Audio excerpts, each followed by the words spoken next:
Անկախ դրանից, թե որ եկեղեցական անձնական ինչ վերաբերմունք ունի իմ նկատմամբ, ես բացարձակ որևէ մեկի նկատմամբ անձնական թշնամանք, հակակրանք չունեմ։ Հիմա, եթե որևէ մեկը կարող է անձնական հակակրանք կամ թշնամանք ունենալու պատճառով կատարել մի գործողություն, որը ավելին չէ կամ քիչ չէ, քան դավաճանությունը, կարծում եմ ինքը մեծ պրոբլեմ ունի։ Դա ընդամենը պատրվակ է եւ արդարացում է։ Նույն տրամաբանությամբ ինձնից անձնական նեղսրտատության պատճառով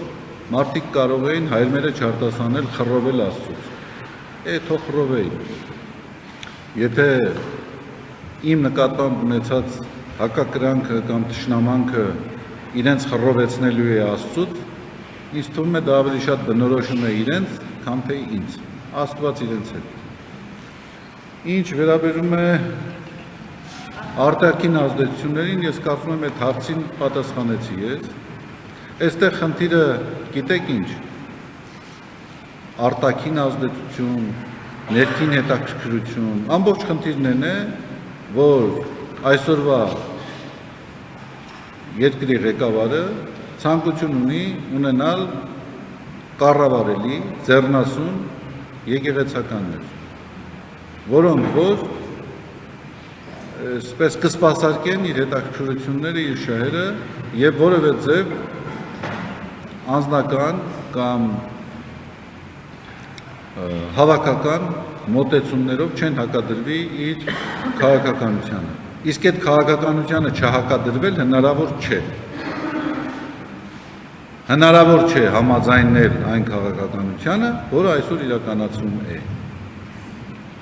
որը որ բազմաթիվ վտանգներ եւ ռիսկեր է պարունակում։ Այդ մասին մենք արտահայտվել ենք։